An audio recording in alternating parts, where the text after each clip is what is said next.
ಹರಿ ಓಂ ವೀಕ್ಷಕರೇ, ನಮಸ್ತೆ. ಮಣ್ಣು ತಿಂದ ಬಾಲಕ ಜಗತ್ತನ್ನೇ ಬೆಳಗಿದ. ಈ ಕತೆ ಕೇಳುವುದಕ್ಕಿಂತ ಮುಂಚೆ ಜ್ಞಾನಗಾನ ಸಿರಿ ಯೂಟ್ಯೂಬ್ ಚಾನಲ್ ಸಬ್ಸ್ಕ್ರೈಬ್ ಮಾಡಿ, ಎಲ್ಲರಿಗೂ ಶೇರ್ ಮಾಡಿ.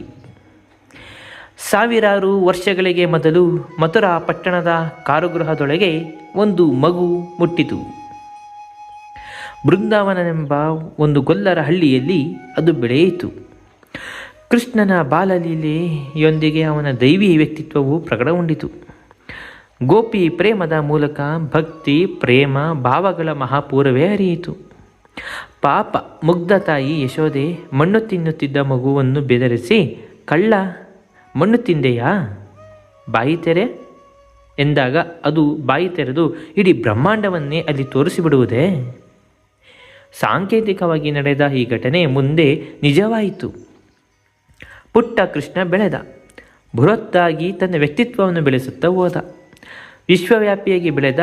ಇಡೀ ವಿಶ್ವವನ್ನೆಲ್ಲ ವ್ಯಾಪಿಸಿದ್ದಲ್ಲದೆ ಅದನ್ನು ಮೀರಿಯೂ 10 ಅಂಗುಲ ಇನ್ನಷ್ಟು ದೂರ ಬಹುದೂರ ವ್ಯಾಪಿಸಿದ.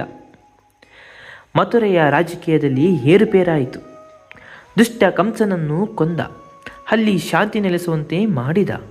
ಮುಂದೆ ಕುರು ರಾಜ್ಯದ ಯಾದವಿ ಕಲಹದಲ್ಲಿ ಕೃಷ್ಣನದು ಪ್ರಧಾನ ಪಾತ್ರವಾಯಿತು. ಇತ್ತ ದ್ವಾರಕೆಯಲ್ಲಿ ತನ್ನವರನ್ನು ನೆಲೆಗೊಳಿಸಬೇಕಾಯಿತು. ಮಗಧ ರಾಜ್ಯದಲ್ಲೂ ಕ್ರೂರ ಜಲಸಂಧನ ಅಂತ್ಯ ಕಾಣಿಸಿತು. ಅವನಿಂದಾಗಿ ನೆರಳುತ್ತಿದ್ದ ಸಾವಿರಾರು ಮಂದಿ ಜನರನ್ನೆಲ್ಲ ಬಿಡಿಸಬೇಕಾಯಿತು. ಹೀಗೆ ಉತ್ತರ ಭಾರತದುದ್ದಕ್ಕೂ ಕೃಷ್ಣನ ಕಾರ್ಯಕ್ಷೇತ್ರ ವಿಸ್ತರಿಸಿತು.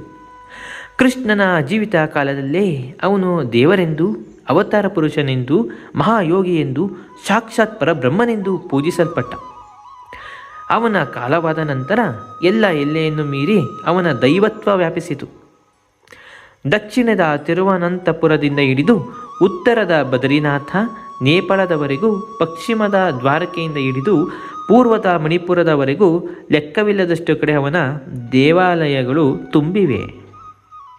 ಇವೆಲ್ಲಕ್ಕಿಂತಲೂ ಕೃಷ್ಣನ ಶ್ರೀಮುಖದಿಂದ ಹೊರಬಂದ ಗೀತೆ, ಭಗವದ್ಗೀತೆ ಕೋಟಿ ಕೋಟಿ ಮಾನವರ ಹೃದಯ ಗುಹೆಯನ್ನು ಹೊಕ್ಕು ಅಂಧಕಾರದಲ್ಲಿ ದಿವ್ಯ ಜ್ಯೋತಿಯಾಗಿ ಬೆಳಗುತ್ತಿದೆ ಅಲ್ವ ಸ್ನೇಹಿತರೆ? ಕೃಷ್ಣನ ಲೀಲೆಗಳೆಲ್ಲ ಕೇಳಿದ್ದೀರಿ. ಹೇಗಿತ್ತಂತೂ ಕಾಮೆಂಟ್ ಮಾಡಿ.